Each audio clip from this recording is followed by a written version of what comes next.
সন্তান ইসমাঈলকে ছুরির নিচ থেকে উদ্ধার করে নাও। হযরত ইব্রাহিম খলিলুল্লাহ চোখ বন্ধ করে আল্লাহু আকবার বলে চালিয়ে দিলেন। সন্তান ইসমাঈল নিরাপদে থেকে গেল, আর ওই পশু জান্নাতি পশুটা কুরবানি হয়ে গেল। এই সর্বপ্রথম কুরবানি যে করতে হবে, এটা হযরত ইব্রাহিম খলিলুল্লাহ শিক্ষা দিয়েছেন। হযরত ইব্রাহিম খলিলুল্লাহ তেনার স্মৃতিচারণ করবার জন্য আল্লাহ সুবহানাহু ওয়া তাআলা এই হজ্জে বাইতুল্লাহ এবং এই কোরবানির বিধানকে আল্লাহ সুবহানাহু ওয়া তাআলা দিয়েছেন, যাতে করে কিয়ামত পর্যন্ত আমার বান্দা বান্দিরা হযরত ইব্রাহিম খলিলুল্লাহ পরিবারের এই আদর্শকে গ্রহণ করতে পারে। এই কারণেই আল্লাহ সুবহানাহু ওয়া তাআলা এই মাসগুলোতে হযরত ইব্রাহিম খলিলুল্লাহর স্মৃতিচারণ প্রতিটা মুমিন বান্দার মাধ্যম দিয়ে করিয়ে থাকেন। এই হজ্জে বাইতুল্লাহ এবং জিলহজ মাস শুরু হতে যাচ্ছে। জিলহজ মাসের প্রথম দশকে কিছু আমল আছে। এই আমলগুলো প্রত্যেকটা মুমিন বান্দার অনুসরণীয়। হযরত ইব্রাহিম খলিলুল্লাহ, আল্লাহ সুবহানাহু ওয়া তাআলা এমন একজন নবী তাকে বানিয়েছেন, যে ইব্রাহিম খলিলুল্লাহ এত শ্রেষ্ঠ নবী হলেন কেমনে, এর পিছনে অনেক ইতিহাস রয়েছে। হযরত ইব্রাহিম খলিলুল্লাহকে আল্লাহ সুবহানাহু ওয়া তাআলা খলিলুল্লাহ উপাধি দিয়েছিলেন। আমাদের নবীকে একটা উপাধি দিয়েছিলেন যার নাম হচ্ছে হাবিবুল্লাহ, অর্থাৎ খলিলুল্লাহ মানে বন্ধু, হাবিবুল্লাহ মানে বন্ধু। তবে দুই বন্ধুর মাঝে একটু পার্থক্য আছে। পার্থক্য কোথায়? পার্থক্য হচ্ছে এ জায়গায় যে খলিলুল্লাহ মানে এমন বন্ধু, যেই বন্ধু আল্লাহ সুবহানাহু ওয়া তাআলাকে রাজি আর খুশি করবার জন্য সব সময় নিজের জীবনকে উৎসর্গ করে। আর হাবিবুল্লাহ মানে এমন বন্ধু, যেই বন্ধুকে আল্লাহ তাআলা খুশি করবার জন্য সব সময় চেষ্টা করে। সুবহানাল্লাহ পড়বেন। তো হাবিবুল্লাহ আমাদের নবীকে উপাধি দেওয়া হয়েছে, আর খলিলুল্লাহ ইব্রাহিম আলাইহিস সালাতু ওয়াস সালামকে উপাধি দেওয়া হয়েছে। কেন? কারণ ইব্রাহিম খলিলুল্লাহকে আল্লাহ তাআলা অনেকগুলো পরীক্ষা নিয়েছিলেন, আর নবী ইব্রাহিম খলিলুল্লাহ সমস্ত পরীক্ষায় সফলতার সাথে উত্তীর্ণ হয়েছে। বলুন সুবহানাল্লাহ। আমাদের নবী যখন মন খারাপ করেছিলেন, যখন বিপদ আপদ আসে, তখন আমাদের নবীকে হযরত ইব্রাহিম খলিলুল্লাহর ঘটনা শোনায়া দিয়েছেন আল্লাহ তাআলা। কোরআনুল কারীমের মধ্যে আল্লাহ সুবহানাহু ওয়া তাআলা বলছেন, ওয়া ইয ইবতালা ইব্রাহিমা রাব্বুহু বিকালিমাতিন ফাতাম্মাহুন্না ক্বালা ইন্নী জাঈলুকা লিন-নাসি ইমামা। আল্লাহ সুবহানাহু ওয়া তাআলা বলছেন, নবী গো, মন খারাপ করবেন না। আপনার উপরে যেমন বিপদ আপদ বালা মুসিবত আসে, ঠিক আপনি স্মরণ করুন সেই নবী ইব্রাহিমের কথা, যাকে আমি আল্লাহ সুবহানাহু ওয়া তাআলা অনেক অনেক পরীক্ষা নিয়েছিলাম, আর আমার নবী ইব্রাহিম খলিলুল্লাহ সমস্ত পরীক্ষায় সফলতার সাথে উত্তীর্ণ হয়েছে। বলুন সুবহানাল্লাহ। হযরত ইব্রাহিম খলিলুল্লাহকে আল্লাহ সুবহানাহু ওয়া তাআলা অনেকগুলো পরীক্ষা নিয়েছিলেন। তার ভিতরে মোটামুটি কয়েকটি পরীক্ষার কথা বলবো আজকে। হযরত ইব্রাহিম খলিলুল্লাহকে সর্বপ্রথম আল্লাহ তাআলা যখন দুনিয়াতে প্রেরণ করলেন, আমাদের মতো মুসলিম ঘরে হযরত ইব্রাহিম খলিলুল্লাহকে প্রেরণ করেন, বরং পিতার এমন ঘরে জন্মগ্রহণ করিয়েছেন যেই পিতা আজর নিজেই কাদামাটি দিয়ে মূর্তি বানায়, আবার বাজারের মধ্যে বিক্রি করে। এমন ঘরে হযরত ইব্রাহিম খলিলুল্লাহকে আল্লাহ তাআলা প্রেরণ করলেন। হযরত ইব্রাহিম খলিলুল্লাহর প্রথম নাম্বার জীবনের চ্যালেঞ্জ ছিল যে সত্যের সন্ধান মহা আল্লাহ তাআলার পরিচয় লাভ করা। কেমনে মহা সত্যের সন্ধান খুঁজে পাবো, এটা ছিল জীবনের সবচেয়ে বড় চ্যালেঞ্জ। আমরা তো আমাদের বাবা মুসলমান, তার দাদা মুসলমান, তার দাদা মুসলমান, এই সূত্রে মুসলমান হয়েছে। এজন্য আল্লাহ তাআলার পরিচয় জানতে আমাদের কষ্ট করতে হয়। কিন্তু আল্লাহ সুবহানাহু ওয়া তাআলা বলেন, আমি যদি পৃথিবীতে কোনো নবী রাসূল প্রেরণ না করতাম, আর যেই মানুষকে আমি চিন্তা শক্তি দান করেছি, এই চিন্তা শক্তির কাজে লাগিয়ে প্রত্যেকটা বান্দা বান্দির জন্য আমি রবের পরিচয় খুঁজে পাওয়া অপরিহার্য ছিল। কিন্তু তারপরেও আমি আল্লাহ তাআলা অসংখ্য নবী রাসূল প্রেরণ করেছি, যার প্রথম দৃষ্টান্ত হচ্ছে হযরতে ইব্রাহিম খলিলুল্লাহ। তাকে আমি এমন ঘরে জন্মগ্রহণ করিয়েছি, তার পিতা আজর নিজেই কাদামাটি দিয়ে মূর্তি বানায়, আবার বাজারের মধ্যে বিক্রি করে মানুষেরা সেই মূর্তি কিনে নিয়ে যে আবার সেটাকে রব মানে, খোদা মানে। এই মুহূর্তে হযরত ইব্রাহিম খলিলুল্লাহর জীবনের প্রথম চ্যালেঞ্জ হচ্ছে, কেমনে আমি আমার মহাসন্তান আল্লাহ তাআলার পরিচয় লাভ করতে পারব। দেখেন, কোরআনুল কারীম তার প্রথম দৃষ্টান্ত স্থাপন করেছেন। হযরত ইব্রাহিম খলিলুল্লাহ নিজের সাথে কি বোঝাপড়া করেছেন আল্লাহ তাআলা কোরআনুল কারীমের মধ্যে কোট করে দিয়েছে। ফালাম্মা জান্না আলাইহিল লাইলু রাআ কাওকাবান ক্বালা হাযা রাব্বি ফালাম্মা আফালা ক্বালা লা উহিব্বুল আফিলিন। আল্লাহ সুবহানাহু ওয়া তাআলা এই আয়াতগুলো ধারাবাহিকভাবে বলছেন আর হযরত ইব্রাহিম খলিলুল্লাহ কেমনে মহান সত্যের সন্ধান পেয়েছে, রবের পরিচয় লাভ করেছে, এই কথাগুলো আল্লাহ তাআলা সুন্দরভাবে জানান দিয়েছেন। আল্লাহ সুবহানাহু ওয়া তাআলা বললেন, হযরত ইব্রাহিম খলিলুল্লাহ যখন তাকিয়ে দেখলেন সমাজের মানুষগুলো তারকার পূজা করে, আবার দেখলেন কেউ সূর্যের পূজা করে, কেউ বটগাছের পূজা করে, মূর্তির পূজা করে। হযরত ইব্রাহিম খলিলুল্লাহ চিন্তা করলেন, আমাকে রবের সন্ধান পেতেই হবে। আল্লাহ সুবহানাহু ওয়া তাআলা বলছেন, যখন ইব্রাহিম খলিলুল্লাহ রাতের মধ্যে তারকারাজি দেখতে পেল, ফালাম্মা জান্না আলাইহিল লাইলু রাআ কাওকাবা, আকাশের মধ্যে যখন অন্ধকারের মাঝে কিছু ধ্রুব তারা দেখতে পেলেন, হযরত ইব্রাহিম খলিলুল্লাহ চিন্তা করলেন, আসলেই তো অন্ধকার রাতের দুরভিত করতে পারে এই চন্দ্র, তার চাইতে তারকারাজি, এগুলোই মনে হয় আমারও রব হতে পারবে। তিনি চিন্তা করে ফেললেন, হাযা রব্বি। আকাশের মধ্যে ধ্রুব তারা দেখার পরে তিনি চিন্তা করলেন, এটা আমার রব। যখন এই তারকাগুলো মেঘের মাঝে হারিয়ে গেল, তখন তিনি চিন্তা করলেন, ফালাম্মা ফালা ক্বালা লা উহিব্বুল আফিলিন। হযরত ইব্রাহিম খলিলুল্লাহ তখন চিন্তা করলেন, যেটাকে আমি রব ভাবলাম, আকাশের মধ্যে তারকা পুরো অন্ধকারকে আলোকিত করে ফেলেছে, এটার ক্ষমতা আছে, এই ভেবে আমি তার রব মানতে শুরু করলাম, এ দেখি মেঘের মাঝেই হারিয়ে যায়, এটা কখনো আমার রব হতে পারে না। সুবহানাল্লাহ পড়েন। দেখেন তার চিন্তা চেতনা কিভাবে তিনি কাজে লাগিয়েছেন। এরপরে হযরত ইব্রাহিম খলিলুল্লাহ ওই আকাশের মধ্যে যখন ফালাম্মা রাআল কমারা বাসিগান ক্বালা হাযা রাব্বি, ওই আকাশের মধ্যে যখন এবার চন্দ্র দেখতে পেলেন, চাঁদ, তখন তিনি চিন্তা করলেন, তারকার চাইতে তো এটা বড়, এটা মনে হয় আমার রব। হাযা রাব্বি, তিনি চিন্তা করে ফেললেন, এটা আমার রব। আসলে এই মানুষ যে চন্দ্রের পূজা করে এটা সত্য মনে হয়। হযরত ইব্রাহিম খলিলুল্লাহ এটাকে রব মানতে শুরু করলেন। কিন্তু কিছুক্ষণ পরে ওই চন্দ্র যখন আবার অস্তমিত হয়ে গেল, হযরত ইব্রাহিম খলিলুল্লাহ চিন্তা করলেন, না, এটাও আমার রব হতে পারে না, কারণ রব তো সব সময় আমার সামনে দাঁড়িয়ে থাকবে, তার শক্তিতে আমি বান্দা চলবো, এ যদি নিজের শক্তি নিজেই ধরে রাখতে না পারে তাহলে এ কেমনে আমার রব হয়। তিনি চিন্তা করলেন, এটা আমার রব হতে পারে। হযরত ইব্রাহিম খলিলুল্লাহ পরের দিন দিনের বেলা ফালাম্মা রাআল শামসা বাসিগাতান ক্বালা হাযা রাব্বি হাযা আকবার, যখন তিনি দিনের বেলা দেখতে পেলেন আকাশের মধ্যে বিশাল একটা সূর্য মাথার উপরে উঠেছে এবং গগন বিদারী আলো নিয়ে গোটা পৃথিবীটারে একদম উত্তপ্ত করে তুলেছে, তখন ইব্রাহিম খলিলুল্লাহ চিন্তা করলেন, তারকার চাইতে চন্দ্রের শক্তি বেশি ছিল, চন্দ্রের চাইতে দেখি সূর্যের শক্তি আরো বেশি, মনে হয় হাযা আকবার, এটা সবচাইতে বড় রব। তিনি চিন্তা করে ফেললেন, এটা আমার রব।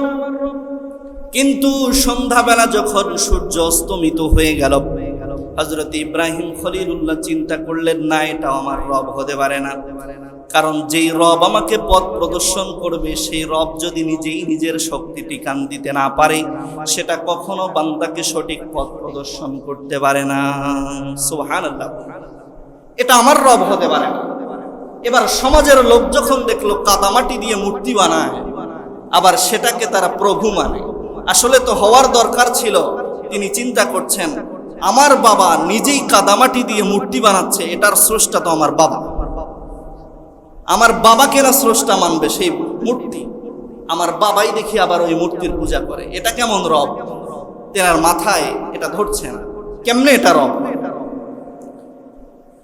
সময় আসলো, সকলেই যখন পূজার জন্য যাওয়ার জন্য রেডি হয়ে গেল, হযরত ইব্রাহিম খলিলুল্লাহকে সকলে কওমের লোকেরা, বাবা আজর সহ জিজ্ঞাসা করলেন, তুমিও চলো আমাদের সাথে মূর্তি পূজা করতে।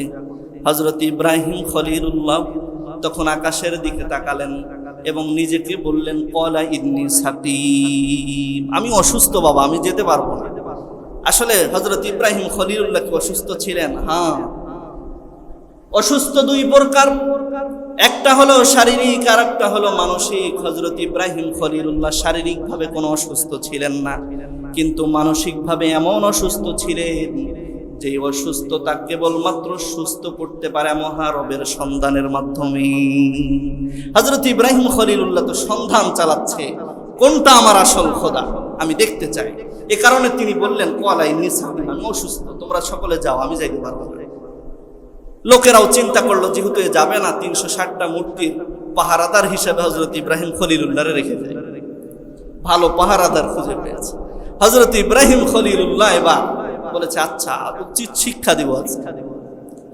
হযরত ইব্রাহিম খলিলুল্লাহকে রেখে যখন সকলেই পূজার মধ্যে চলে গেল, মেলার থেকে ফিরে আসার পরে দেখলো সকলের গর্দান থেকে কল্লা আলাদা, মূর্তির একটা মাথাও নেই। সবচাইতে যিনি বড় মূর্তি, ওর উপরে কাদের মধ্যে কুড়াল তাক করে রেখে দিয়েছে। লোকেরা এসে বলে এটা কে কাজ করেছে? ইব্রাহিম তুমি করেছো? বলে এটা তো তোমরা মূর্তিকে প্রশ্ন করবা, এটা কে করেছে।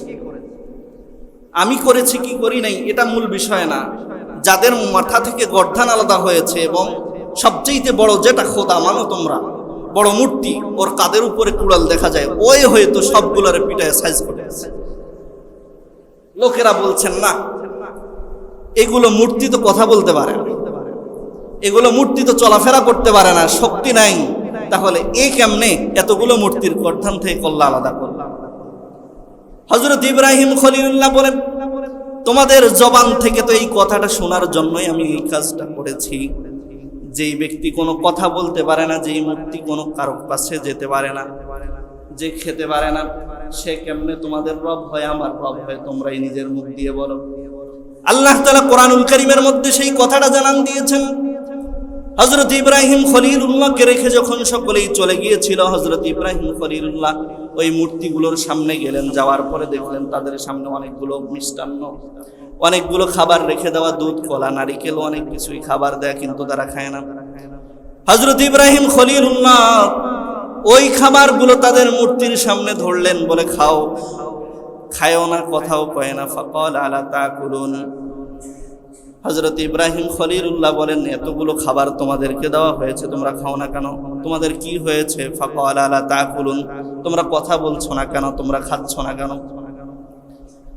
হযরত ইব্রাহিম খলিলুল্লাহ রাগান্বিত হয়ে গেলেন, খায়ও না, কথাও বলেন। ফাশতাদ্দা গদাবুহু, তিনি বিশাল রাগান্বিত হয়ে গেলেন।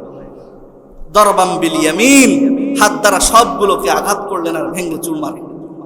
খায়ও না, কথাও বলেন, এতগুলো খাবার তোমাদের সামনে দেওয়া হয়েছে, খাও না, কথাও কও না, ব্যাপার কি? আবার তোমার সবাই রব মানছে, তুমি কেমনে রব? তোমার নাকের মধ্যে দেখি মাছি ঘুর ঘুর করে, নিজের মাছি নিজে তাড়াইতে পারো না, এতগুলো উম্মত, এতগুলো বান্দা বান্দির কেমনে তোমরা রক্ষা? হযরত ইব্রাহিম খলিলুল্লাহ যখন এই কাণ্ড ঘটিয়ে দিলেন, কওমের লোকেরা সকলেই বেঁধে একদম হযরত ইব্রাহিম খলিলুল্লাহকে নমরুদের দরবারে নিয়ে গেল। নমরুদের কাছে যাওয়ার পরে নমরুদ জিজ্ঞাসা করছেন, তুমি কোন আল্লাহ তাআলার দাওয়াত দিচ্ছ মানুষদেরকে? হযরত ইব্রাহিম খলিলুল্লাহ বলেন, ইন্নী ওয়াজ্জাহতু ওয়াজহিয়া লিল্লাযী ফাতারাস সামাওয়াতি ওয়াল আরদা হানিফান ওয়া মা আনা মিনাল মুসলিমিন।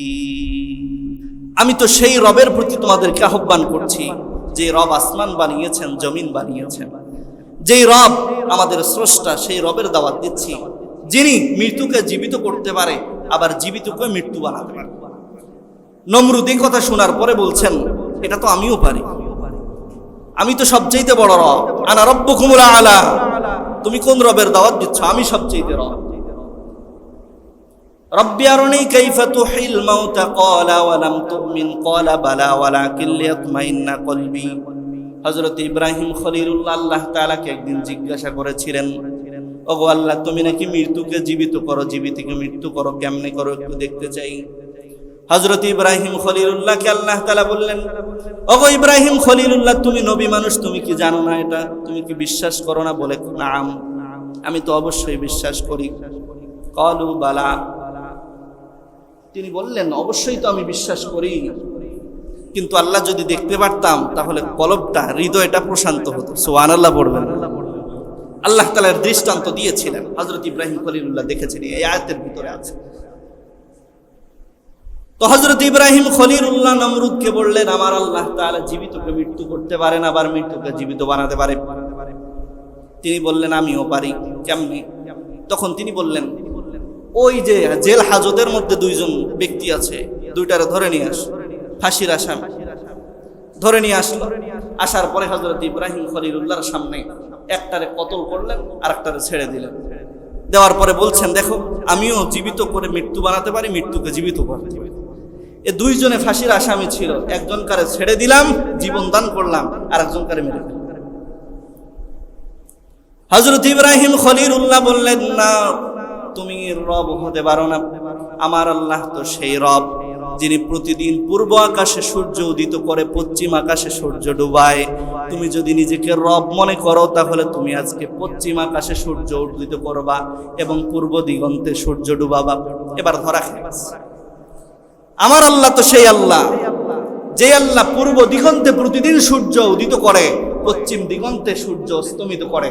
তুমি যদি রব দাবি করো তাহলে তুমি আজকে পশ্চিম দিগন্তে সূর্যকে উদিত করবা, পূর্ব দিগন্তে সূর্য ডুববে। এবার ধরা খেয়ে গেছে, আর পারে। নমরুদ এবার সকলকে বলল, না এরা সাইজ করতে হবে। এবার হযরত ইব্রাহিম খলিলুল্লাহর পরীক্ষা শুরু। আর আমাদের নাম যে মুসলমান, এই নামকরণটা কিন্তু হযরত ইব্রাহিম খলিলুল্লাহ করেছেন। মিল্লাতা আবিকুম ইব্রাহিম হুয়া সাম্মাকুমুল মুসলিমিন। আমাদের পিতা হযরত ইব্রাহিম খলিলুল্লাহ আমাদের নামকরণ করেছেন মুসলিম। সুবহানাল্লাহ পড়বেন। এর আগে কিন্তু মানুষের এই মুসলিম ইসলাম ধর্ম ছিল। হযরত ইব্রাহিম খলিলুল্লাহ সর্বপ্রথম আমাদের নাম মুসলমান স্বীকৃতি দিয়েছেন। যখন তিনি নামকরণ করলেন, আল্লাহ তাআলা বললেন, ক্বালা আসলামতু লিরাব্বিল আলামিন। আসলিম, তুমি নিজে এবার আত্মসমর্পণ করো, তুমি নিজেই মুসলমান হও। আল্লাহ তাআলার কথা শোনা মাত্রই বললেন, ক্বালা আসলামতু লিরাব্বিল আলামিন, আমি রব তোমার প্রতি আত্মসমর্পণ করে মুসলমান হয়ে গেলাম। সুবহানাল্লাহ। হযরত ইব্রাহিম খলিলুল্লাহ যখন ইসলাম গ্রহণ করলেন, মুসলমান হয়ে গেলেন, নমরুদ তখন বিশাল একটা অগ্নিকুণ্ড তৈরি করল। সমাজের লোকজন সকলেই মিলে হযরত ইব্রাহিম খলিলুল্লাহর শরীরকে একদম রশি দিয়ে বেঁধে ওই যে স্থানের মধ্যে ফেলানো হলো। বিশাল অগ্নিকুণ্ডর মধ্যে হযরত ইব্রাহিম খলিলুল্লাহ 40 দিন পর্যন্ত থাকলেন। কিন্তু মজার বিষয় হলো, হযরত ইব্রাহিম খলিলুল্লাহর শরীরের বাধাকৃত সেই রশিগুলো ছাই হয়ে গেল পুড়ে, কিন্তু হযরত ইব্রাহিম খলিলুল্লাহর একটা পশম করতে পারে নাই। কারণ ওই আগুনের মালিক তো দুনিয়ার কেউ নয়, বরং আল্লাহ সুবহানাহু ওয়া তাআলা। আল্লাহ তাআলা সরাসরি হুকুম করেছেন আগুনকে, কুলনা ইয়া নারু কুনি বারদাও ওয়া সালামান আলা ইব্রাহিম। ও আগুন, তুমি যদি আমার হুকুমে প্রজ্বলিত হও তাহলে হযরত ইব্রাহিম খলিলুল্লাহর একটা পশম পোড়াতে পারবে না। আল্লাহু আকবার। একটা পশম পোড়াতে পারবে না। আগুনের গুণ, আগুনের ধর্ম হচ্ছে যেই আসুক না কেন তারা পুড়ে ছাই করে দেওয়া। কিন্তু হযরত ইব্রাহিম খলিলুল্লাহর শরীরে বাধাকৃত সেই রশি পুড়ে ছাই হয়ে যায়, কিন্তু হযরত ইব্রাহিম খলিলুল্লাহর একটা পশম পুড়ে না। কারণ আল্লাহ তাআলা নির্দেশ করেছেন আমার ইব্রাহিম খলিলুল্লাহর জন্য একদম আরামদায়ক একদম শান্তির ব্যবস্থা হয়ে যায়। হযরত ইব্রাহিম খলিলুল্লাহর জন্য আগুনের ওই ফুল বাগান হয়ে পরিণত হয়েছে আল্লাহ তাআলার নির্দেশ পাওয়ার পর। এটা ছিল প্রথম পরীক্ষা হযরত ইব্রাহিম খলিলুল্লাহ, পরীক্ষার মধ্যে পাস। দ্বিতীয় নাম্বার পরীক্ষা হচ্ছে হযরত ইব্রাহিম খলিলুল্লাহর ধৈর্যের পরীক্ষা। হযরত ইব্রাহিম খলিলুল্লাহর যখন বয়স ছিল 86 বছর, এই 86 বছর পর্যন্ত আল্লাহর কাছে দোয়া করেছিলেন, রব্বি হাবলি মিনাস সালিহিন, ওগো আল্লাহ আমার একটা নেককার সন্তান দান করেন। 86 বছর পর্যন্ত হযরত ইব্রাহিম খলিলুল্লাহ আল্লাহর কাছে দোয়া করতেই থাকলেন রব্বি হাবলি মিনাস সালিহিন, আল্লাহ একটা আমার নেককার সন্তান দান করেন। আল্লাহ তাআলা দেয় না। ৮৬ বছর বয়স যখন হযরত ইব্রাহিম খলিলুল্লাহ, এই মুহূর্তে আল্লাহ তাআলা সর্বপ্রথম ইসমাঈলকে দান করেছেন। সুবহানাল্লাহ। তাহলে ধৈর্যের পরীক্ষা, সন্তান হচ্ছে না, হাল ছাড়েনি, আল্লাহর কাছে দোয়া চালাচ্ছে। এবার পরীক্ষা নাম্বার ৩, হযরত ইব্রাহিম খলিলুল্লাহ যখন সন্তান ইসমাঈলকে ৮৬ বছর বয়সে পেলেন, আল্লাহ তাআলা বললেন, এবার তোমার জন্য পরীক্ষা হচ্ছে বিবি হাজার এবং সন্তান ইসমাঈলকে মিনা প্রান্তরে রেখে আসো, সন্তানকেও বিসর্জন দাও, স্ত্রীকেও বিসর্জন দাও। আল্লাহ সুবহানাহু ওয়া তাআলার কথা রাখতে গিয়ে ৩য় নাম্বার পরীক্ষার মধ্যে পড়ে গেলেন হযরত ইব্রাহিম খলিলুল্লাহ। তিনি আল্লাহ তাআলার হুকুম মানতে গিয়ে সন্তানকে এবং বিবি হাজারকে নিয়ে চলে গেলেন মিনা প্রান্তরে। মিনা প্রান্তরের মধ্যে সন্তান ইসমাঈল এবং বিবি হাজারকে রেখে চলে আসতেছেন কিছু সামান্য খাবার সঙ্গে। দুধের বাচ্চা ইসমাঈল কি খাবে এই চিন্তা ফিকির হযরত ইব্রাহিম করলেন না, কারণ আল্লাহ তাআলা নির্দেশ দিয়েছেন, আল্লাহ তাআলার হুকুম মানতে হবে। বিবি হাজার পিছন থেকে ডাক দিয়ে বলছেন, স্বামী আমার, তুমি একটু শেষ বেলায় বলে যাও, এটাকে আল্লাহ তাআলা আমাদের প্রতি নির্দেশ দিয়েছেন নাকি? হযরত ইব্রাহিম খলিলুল্লাহ তারপরেও কোনো কথা বললেন না, চলে আসতেছেন। বিবি হাজার চিৎকার করে বলতেছেন, স্বামী আমার, দুনিয়ার একজন স্বামী তার স্ত্রীকে রেখে চলে যেতে পারে, দুধের সন্তানকে বিসর্জন দিয়ে চলে যেতে পারে, কিন্তু যেই মালিক আমাদের সৃষ্টিকর্তা, সেই মালিক কখনো একজন তার বান্দার ছোট্ট মাসুম বাচ্চাকে একা রাখতে পারে না। দেখেন, হযরত ইব্রাহিম খলিলুল্লাহ যেমন স্ত্রী তেমন সন্তান তেমন, তাদের ধৈর্য, রবের প্রতি ঈমান কতটা দৃঢ় হলে এরকম তার দৃষ্টান্ত স্থাপন করতে পারে। আল্লাহ তাআলা এই পরিবারে এত বরকত দিয়েছেন এজন্য। দুধের সন্তান ইসমাঈল কি খাবে এই চিন্তা ফিকির চলে আসলো বিবি হাজারের। স্তনের মধ্যে এক ফোঁটা দুধ নেই, কোনো খাবার নেই, ধুধু প্রান্তর, শুধু বালি আর বালি। হযরত ইব্রাহিম খলিলুল্লাহ যখন রেখে চলে গেলেন, দুধের সন্তান ইসমাঈল এবার দুধ পাচ্ছে না, মার পেটের ভিতরেও কোনো খাবার নেই, ছটফট করছে। বিবি হাজার চিন্তার মধ্যে পড়ে গেলেন, আমার পেটে যদি আমি খাবার না দিতে পারি, সন্তান কেমনে দুধ পান করবে? হযরত বিবি হাজার সাফা পাহাড়ের দিকে তাকালেন, তাকানোর পরে দেখলেন মরিচিকার বালির মতো কিছু চকচক করছে, যেটাকে পানি মনে হচ্ছে। বিবি হাজার দৌড়ে চলে গেলেন, সাফা পাহাড়ের মধ্যে গিয়ে দেখলেন না, এটা মরুভূমির বালি চকচক করছে। তিনি ওই সাফা থেকে তাকালেন মারওয়ার দিকে, দেখলেন ওই পাহাড়ের মধ্যে বালিগুলো চকচক করছে, মনে করেছেন পানি। আবার সাফা থেকে মারওয়া দৌড় দিয়েছেন।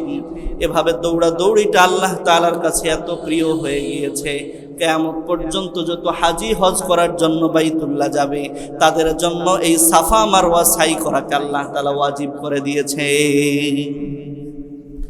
কেমন পরিবার, যেটাই করেছে পরিবারের সদস্যরা, আল্লাহ তাআলা এটার স্মৃতিকে কিয়ামত পর্যন্ত রেখে দিয়েছে। এবার বিবি হাজার যখন দৌড়াদৌড়ি করে পেরেশানি হয়ে ফিরে আসতেছেন, এদিকে দুধের সন্তান বালির মধ্যে খেলনা করতেছে আর চিৎকার করছে কান্নার জন্য, কান্না করছে দুধের জন্য, কিন্তু দুধ নেই।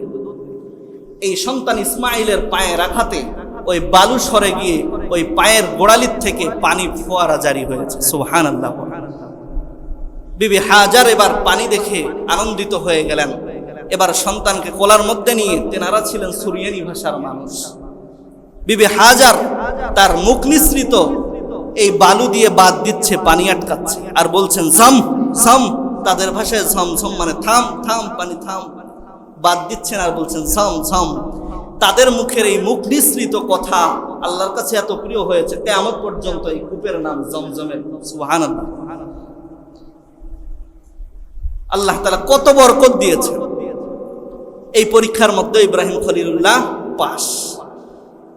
এবার ৫ম নাম্বার পরীক্ষা, হযরত ইব্রাহিম খলিলুল্লাহকে আল্লাহ তাআলা বললেন, ৮৬ বছর বয়সে যেই সন্তান দিলাম, স্বপ্নের মধ্যে হযরত ইব্রাহিম খলিলুল্লাহ বলছেন, ইব্রাহিম খলিলুল্লাহকে জানান দিলেন, ইন্নী আরা ফিল মানামি আন্নী আযবাহুকা ফানজুর মাযা তারা। তোমার ৮৬ বছর বয়সে যে সন্তান দিয়েছে এটার জবাই করো। হযরত ইব্রাহিম খলিলুল্লাহর ঘুম ভেঙে গেল। নবী মানুষের স্বপ্ন কি ওহী সত্য। তিনি পরের দিন উট কুরবানি করলেন, কিন্তু হলো না। রাতে আবার স্বপ্ন দেখছে মহব্বতের প্রিয় বস্তুরে কুরবানি কর। দ্বিতীয় দিন আবার করলেন, আবার স্বপ্ন।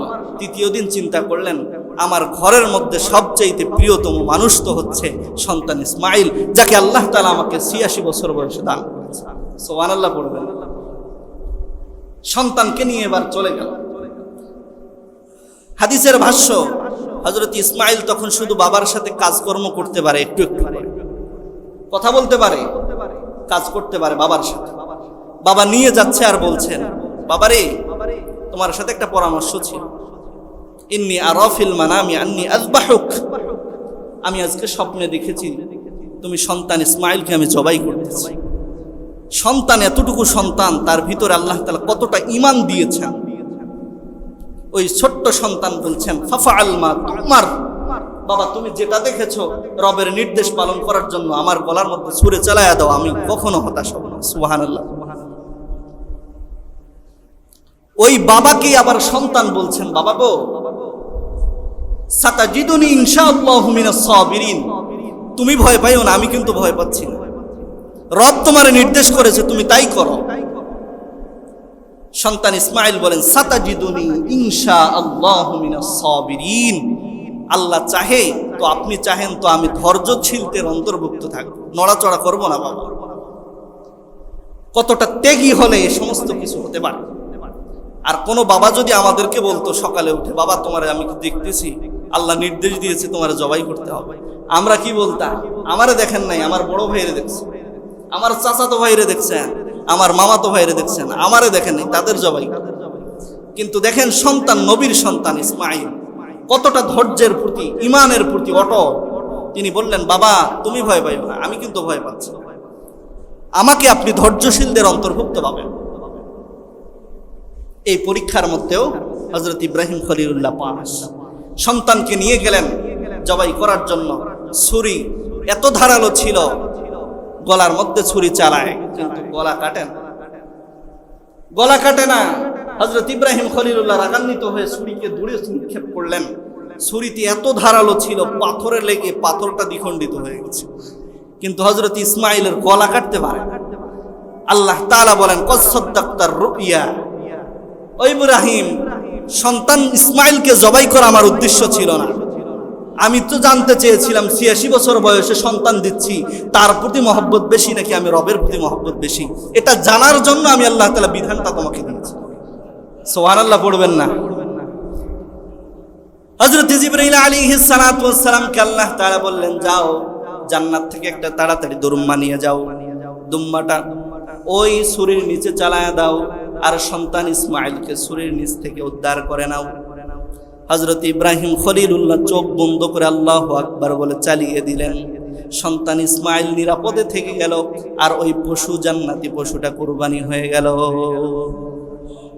এই সর্বপ্রথম কুরবানি যে করতে হবে, এটা হযরত ইব্রাহিম খলিলুল্লাহ শিক্ষা দিয়েছেন। আর পশু জবাই এখান থেকেই শুরু হয়। তখন থেকে নিয়ে কিয়ামত পর্যন্ত আল্লাহ তাআলা এই কুরবানির বিধানটাকে রেখে দিয়েছেন। কারণ আল্লাহ তাআলা হযরত ইব্রাহিম খলিলুল্লাহর এই পরীক্ষার মধ্যে এতটা ভালো লেগেছে আর মহব্বত লেগেছে, তিনি চিন্তা করলেন আমি কিয়ামত পর্যন্ত আমার বান্দাবান্দির জন্য এই কুরবানিকে ওয়াজিব করে দিলাম। সুবহানাল্লাহ। হযরত ইব্রাহিম খলিলুল্লাহ এই যে পশু জবাই করেছিলেন, এরপর থেকে নিয়ে আমাদের আজ পর্যন্ত সেই পশু জবাইয়ের কুরবানি সিলসিলা চালু হয়েছে। আল্লাহর নবী পর্যন্ত আসার পরে সাহাবায়ে কেরাম জিজ্ঞাসা করলেন, ইয়া রাসূলুল্লাহ, ওগো হাবিবাল্লাহ, আমরা যে কুরবানি করছি এটা কি? হযরত ইব্রাহিম খলিলুল্লাহর যে সুন্নত, এটা হযরত মুহাম্মদুর রাসূলুল্লাহ বলে দিলেন, সুন্নাত আবিকুম ইব্রাহিম। এই কুরবানির বিধানটা আল্লাহ তাআলা দিয়েছেন নবী ইব্রাহিম খলিলুল্লাহর সুন্নাহ হিসাবে। সুবহানাল্লাহ। এই হলো কুরবানির ইতিহাস। এজন্য কুরবানি করতে হবে, কিন্তু আমরাও কুরবানি করি, কিন্তু কুরবানির এই মন নেই। মানুষে কি বলবে, আমি লোকে টাকাওয়ালা সম্পদওয়ালা যদি কুরবানি না করে মানুষে কি বলবে, এজন্য কুরবানি দেয়। মধ্যবিত্ত যারা, যাদের উপর কুরবানি ওয়াজিব না, তারাও কুরবানি দেয়। কেন দেয়? মানুষে কি বলবে, প্রতি বছর দিয়ে যাচ্ছি, এবছর না দিলে কেমন হবে, সন্তানেরা মানুষের দিকে তাকায় থাকবে, এই কারণে কোরবানি করছে না। মনের দিক থেকে কোরবানি দিতে হবে, কারণ ওই পশুর রক্ত মাংস কোনো কিছু আল্লাহ তাআলার দরবারে যায় না। আল্লাহ তাআলার দরবারে শুধু যেটা যায় সেটা হচ্ছে মানুষের এই কলব, তাকওয়া। লা ইয়ানালাল্লাহু লুহুমুহা ওয়ালা দিমাউহা ওয়ালাকিন ইয়ানালুহুত তাকওয়া মিনকুম। আল্লাহ তাআলা বলেন, তোমরা যেই কুরবানি দিচ্ছ এই কুরবানির রক্ত মাংস কোনো কিছু আমি আল্লাহর দরবারে পছন্দ নয়, আমি আল্লাহর কাছে প্রিয় নয়, বরং আমি আল্লাহ তাআলার কাছে যেই জিনিসটা পৌঁছবে তার নামই হচ্ছে তাকওয়া। তুমি কোন নিয়তে কোরবানি করছো এটা আমি আল্লাহ তাআলার কাছে। মানুষ সুদখোর, ঘুষখোর সবাই কোরবানি দেয়। দেখবেন যারা সিগারেট টানে এরা কোরবানির হাটে যায়, সিগারেট মুখের মধ্যে দিয়ে কোরবানির গরু কিনতেছে। আবার যখন গরু নিয়ে আসতেছে সবার সামনে সিগারেট নিয়ে আসতেছে আর 2-4 জনকে ওই কোরবানির গরু ধরতে দিয়েছে। সিগারেট টানতেছে আর আসতেছে, 2-3 লাখ টাকা দিয়ে গরুর কোরবানি কিনেছে, এই কোরবানি দেওয়ার জন্য গরু কিনেছে। এবার সামনে সিগারেট টানে আর হাঁটে, আর এলাকার লোকজনকে দেখলে বলে, চাচা দেখেন তো 2 লাখ টাকা দিয়ে গরু কিনলাম, কেমন হয়েছে দেখেন। ওর থেকে কেউ জানতেও চায়নি, ও নিজেই বলতেছে দেখেন তো কেমন হয়েছে। এটা কি কুরবানি না মানুষ দেখানো? এই মনের দিক থেকে কোরবানি করতে হবে, এই সমস্ত কোরবানি করলে চলবে। হযরত ইব্রাহিম খলিলুল্লাহ যেমন সন্তানকে কোরবানি দিতে পারে, কিন্তু সন্তানকে আল্লাহ তাআলার উদ্দেশ্য ছিল না কোরবানি করা, কিন্তু আল্লাহ তাআলা মন দেখেছেন, এজন্য আমাদেরও মন দেখবেন আল্লাহ তাআলা। এই ছিল কোরবানি আর হযরত ইব্রাহিম খলিলুল্লাহর জীবন ইতিহাস, যার উপর আল্লাহ তাআলা অনেকগুলো পরীক্ষা নিয়েছিলেন। আর ইব্রাহিম খলিলুল্লাহ